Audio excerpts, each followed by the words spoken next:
Hi, I'm Anthony. Today we will talk about meta-learning by adjusting priors based on extended PAC-Bayes theory. We will go through some background knowledge to understand this topic. We'll start with what is meta-learning, then go through a classic algorithm, MAML. Next, briefly explain what is PAC-Bayes learning theory. And finally, we will explain how to use PAC-Bayes theory to do meta-learning. So, what is meta-learning? Note that meta-learning is not defined consistently in literature. Here, we just use the most common definition in recent research: a process to improve the learning performance over multiple learning tasks, or learning to learn. It tried to improve the algorithm based on some common experience in different tasks. So for meta-learning, we need three things. 1. Some related tasks. 2. Define the common experience in different tasks. 3. Try a better common experience during learning each task. Now let's try to formalize meta-learning. Suppose we have task T sampled from unknown distribution tau and sample data Zi from distribution dt. So given T, conventional machine learning try to optimize the loss of dt and theta. The algorithm will find out the optimized theta star to minimize our loss. In meta-learning, things change a little bit with the task-independent meta-knowledge omega. And because the task is drawn from a distribution tau, so we'll try now to optimize the expectation loss of dt of omega.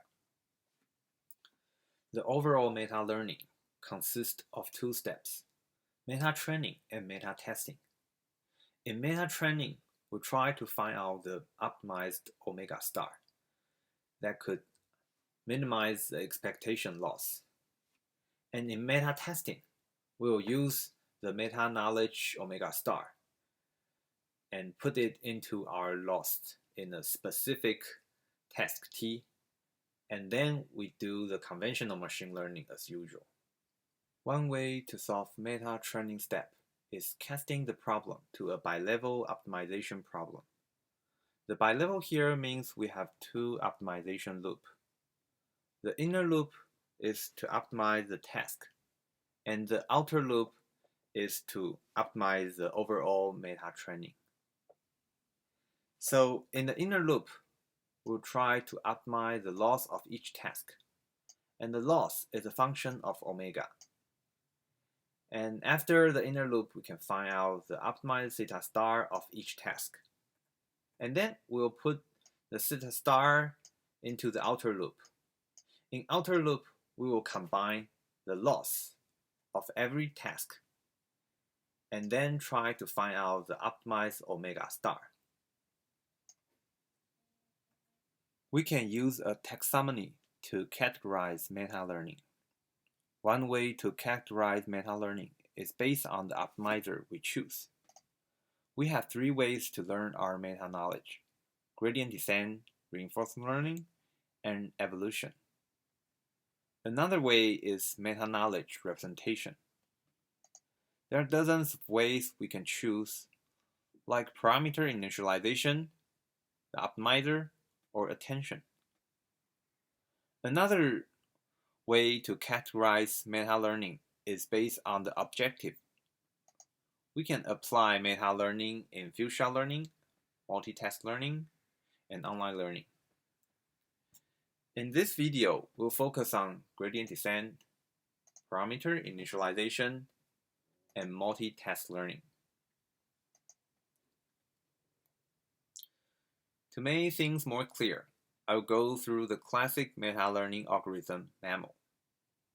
Memo choose the meta-knowledge omega to be the initial weight in the inner loop optimization. The concept is visualized in this graph. For each step K, we'll start with a meta-knowledge omega. And the meta-knowledge omega is theta K. So this theta K we'll use as the initialization parameter for each task. And after a single step training, we can compute the gradient of loss 1 and loss 2 and loss 3. And then we get the optimized theta 1 K prime. This is the theta parameter of task 1 after a single step training.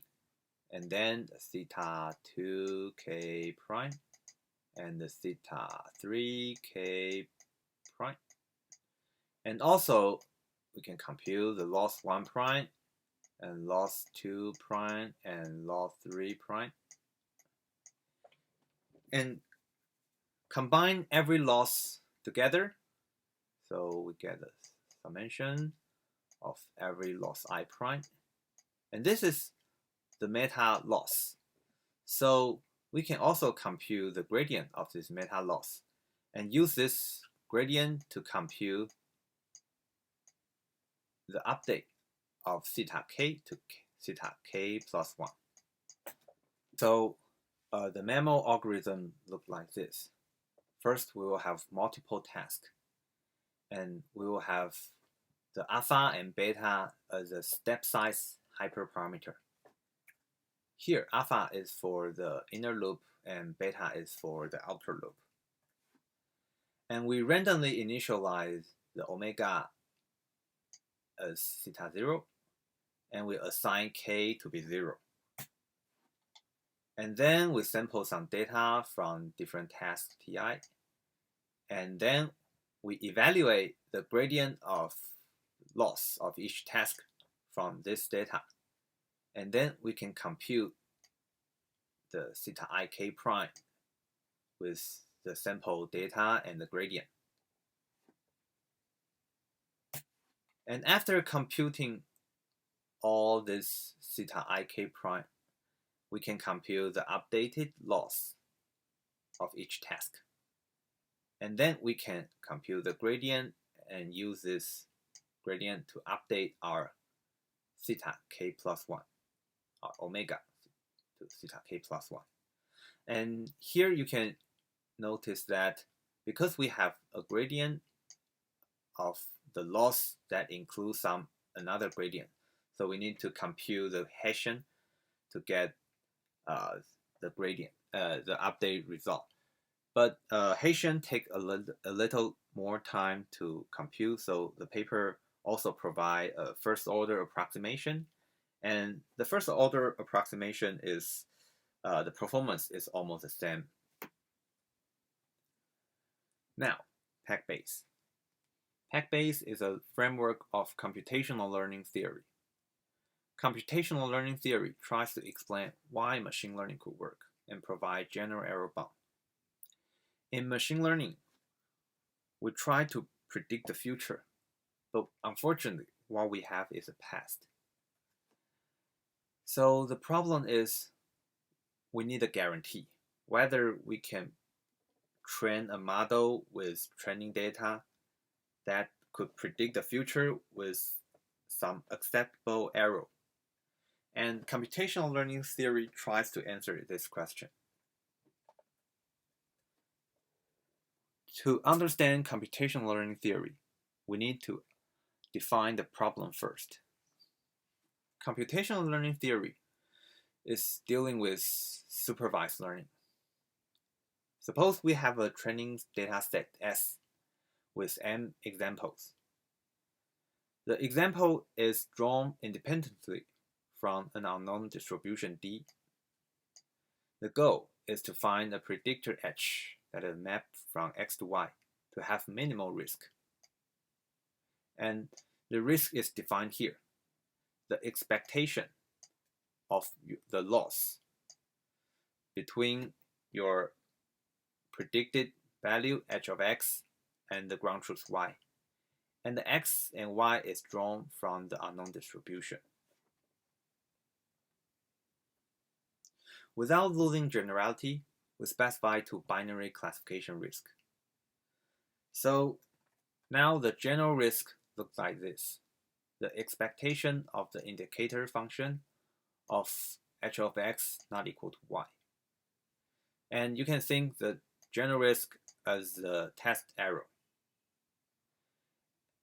But what we have is only the empirical risk, or the trend error, which is the average value of the indicator function that from your data h of xi not equal to your ground truth yi. So is there any way we can find a bound or any guidance that our general risk or the test error is bounding by the trend error plus something? If the something is small enough, then we can make sure that trend error is close to the test error. The PAC-Bayes look like this. Under the framework of Bayesian learning, you provide a prior distribution. So the prior distribution P, and after training, you have a posterior Q. The PAC-Bayes provide a guarantee that the difference between your test error and your empirical error is close enough with a high probability. But if you're not familiar with PAC-Bayes, it is too much to get in a short talk, so we will break it down a little. The PAC means probability approximately correct. And PAC-Bayes theory look with a form like this. Something inside the probability, and the probability is very high enough with larger than 1 minus delta. And the function inside the probability is, the inequality inside is some f of testing error and your training error. And the f is some error distance function. And it is smaller than 1 over m to some order L, and multiplied by a complexity function C of delta and P and Q. Here, the P is the prior of your training model, and the Q is the posterior of the trained model. So as long as m goes to infinity, you can make sure the error of test and your error of training is close enough with a very high probability. If the arbitrary number delta is small enough. If you choose the f to be the error of your test minus your error of train, you can get a McAllester single test bound. And we'll break the McAllester bound a little. The probability inside the y squared should be large enough, as long as 1 minus delta is large enough. And what's inside the y squared look like this. The error, test error of your, if given the posterior of your model distribution and your data distribution,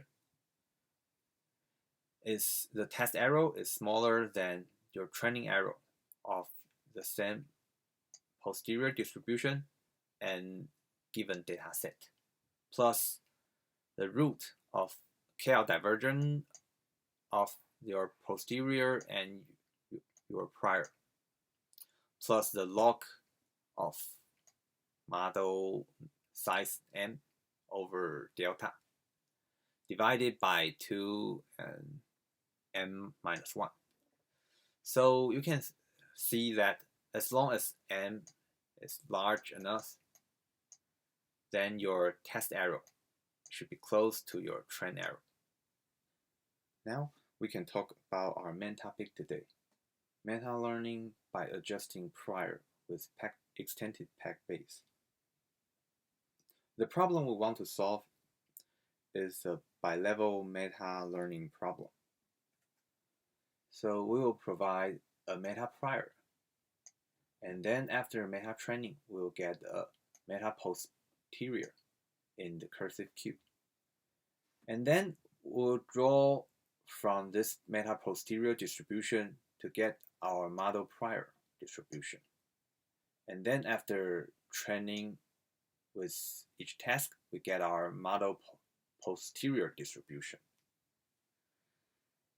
The test error we concern is given the posterior distribution of our meta training process and the test distribution tau, we want to get the expectation of our loss. What's the loss in the future of a new task? So we define our expected test error as the loss of a hypothesis and provided the data. And the data is drawn from a distribution D, and the hypothesis is drawn from a model posterior distribution. And the posterior distribution is trained with your sample data S and with your model prior P. And the model prior P is drawn from a meta posterior distribution, the cursive Q. And your sample data is also drawn from the distribution. And the data distribution is decided after you decided what's the task T, and the T is drawn from your test distribution tau. So it's a sequential expectation of loss. This is the expected test error we concern. Now we want to get the meta-learning test error bound derived from single text McAllesters. The test error bound consists of 3 parts. The first part is the empirical error. It's the average of your training error of every task. The N here is how many tasks you have. So when you average every training error you have, you get this term. And the second part is the in-task complexity term. It related to the complexity of every task, every single task. So it also the average of every task, and you have 3 parts in combination to get this complexity term. The first thing is the KL divergence of your meta posterior distribution and your meta prior distribution. And the next one is the KL divergence of your model posterior and your model prior distribution. And the last one is log 2n by mi divided by delta. And the mi here is the sample size of each task. And this is called the in-task complexity term. And the last one is the task-independent complexity term. It only related to the KL divergence of your meta posterior and meta prior distribution plus the log 2n divided by delta. It's called the task transfer complexity term. Notice that if the sample size of each task mi goes to infinity, the in-task complexity term goes to 0.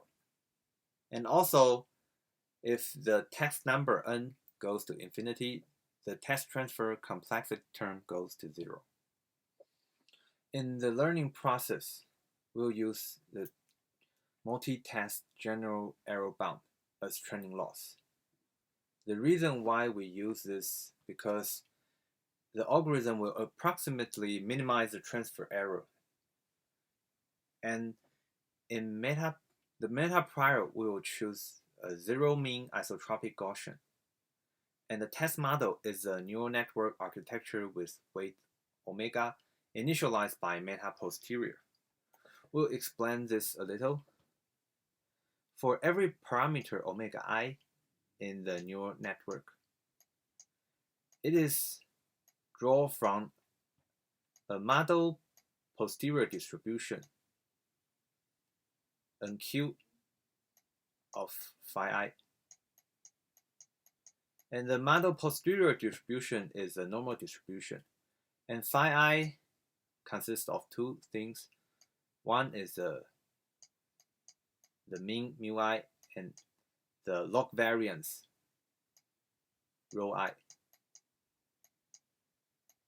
And this model posterior distribution is trained from the model prior distribution.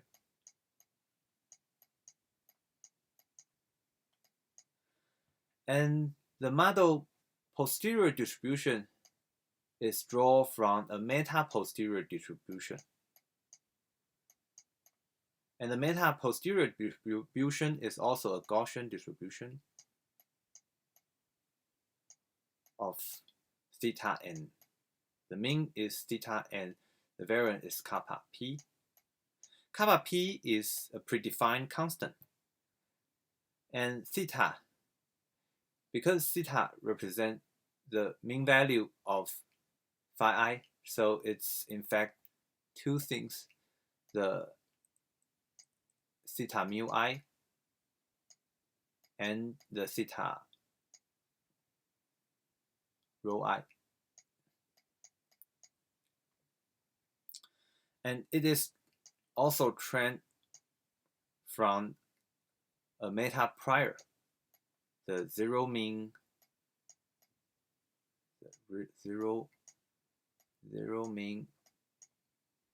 normal distribution.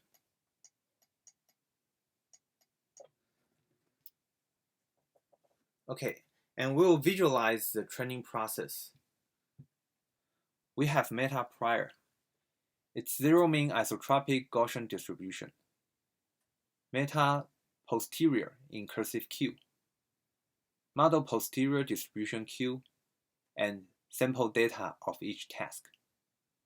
For each model parameter omega I, first we draw a model prior distribution from a meta posterior normal distribution cursive Q theta, and then compute the model posterior distribution based on test sample data, and draw parameter omega from the model posterior normal distribution. Finally, we can compute the sample loss with the determined model. Next, we do backpropagation all the way back and optimize inner loop and outer loop jointly. Note that the backpropagation between meta posterior and model prior distribution is through KL divergent loss term. Also, we need to use reparameterization trick and Monte Carlo to compute backpropagation here. The algorithm is described as below. The input is different test data set S1 to Sn. And the output we want to have is the parameter theta. This is the model posterior meta posterior distribution parameter theta. And the optimization target is a multi-test PAC-Bayes bound. And the JI part is related to the test-dependent complexity. And the gamma theta is a test-independent complexity term.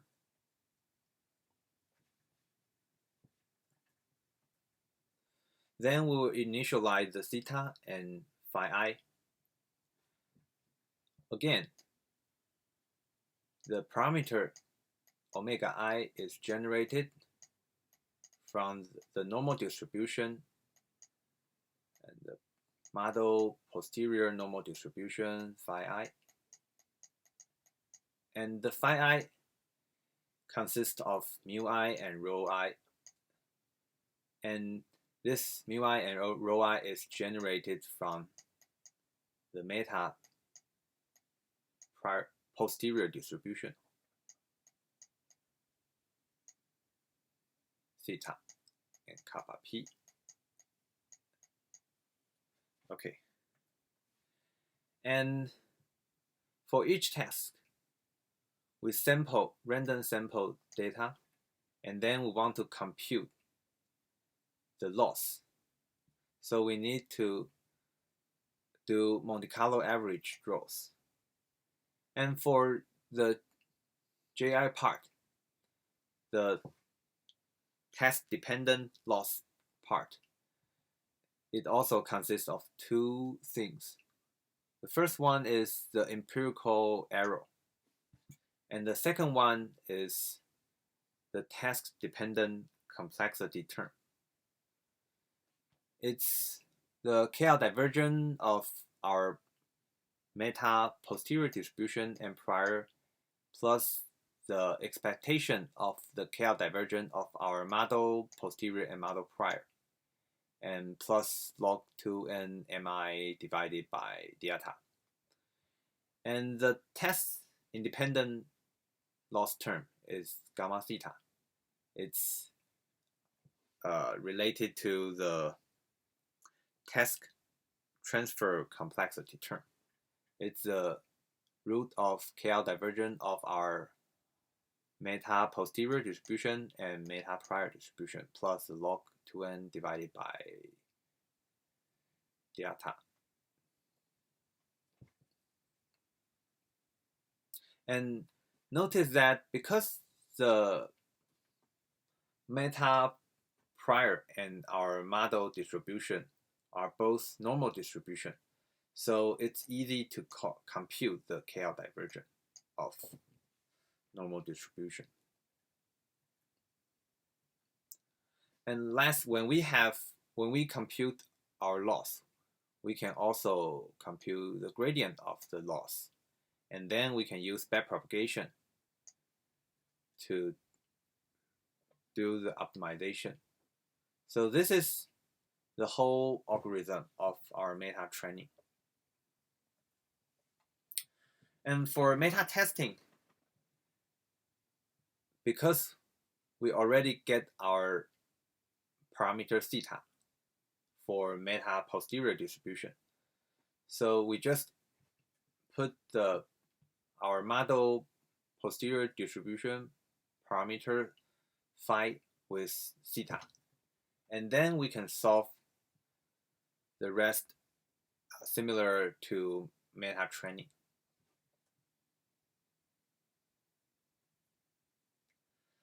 Okay, then we will talk about the experiment result. The experiment in the paper, they use the MNIST data set, and they will use MNIST to simulate two different kind of data set, to generate two different data set. The first one is permuted label. The second one is permuted pixels. Permuted labels means they will randomly permute the label. So because the label is randomly permute, so the data set is somehow different from MNIST. And the permuted pixel is, we only permute the pixel with a limited number. So because we don't permute too many pixels, so for each data set, they are still similar to each other. And in meta training, we'll use 60,000 images. And the meta testing will use 2,000 images. And the permuted label network is 2 convolution neural network plus 1 fully connected layer. And the permuted pixels will use 3 fully connected layers. The result is in this table. The first 4 is not meta learning method. The first 2 is trained from scratch. So for a new task, we directly train our we directly train our model. And the warm start and oracle, we will train the model with MNIST first. And then for warm start, we'll train the new task directly with the initial weight trained by MNIST before. And the oracle, we will freeze some part of the model.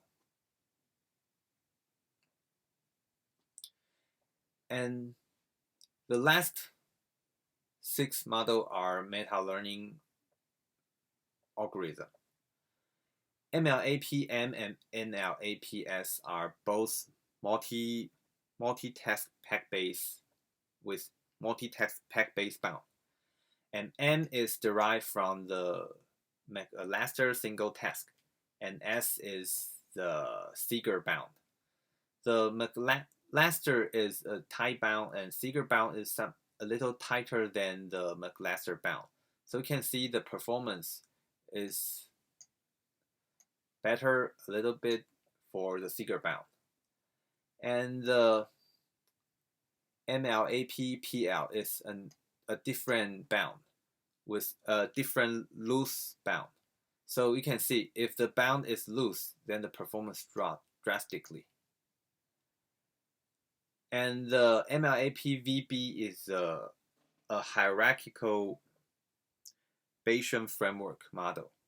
The reason why they test this model because the loss is derived from a different way, but the loss looks quite similar to the meta learning by prior with the PAC-Bayes theorem. And the average is the model with average of the above 4 model, and MAMO is as we described before.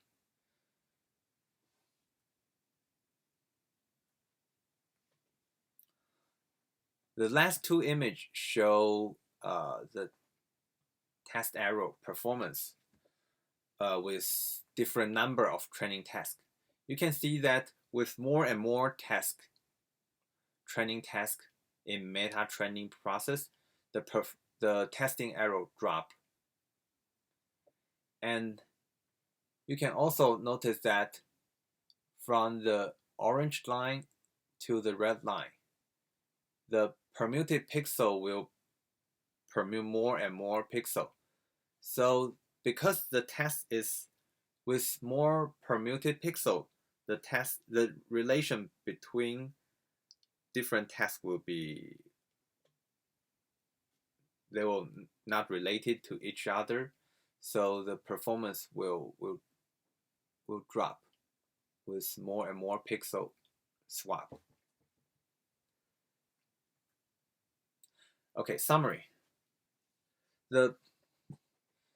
Today we talk about the meta learning by prior with PAC-Bayes theorem.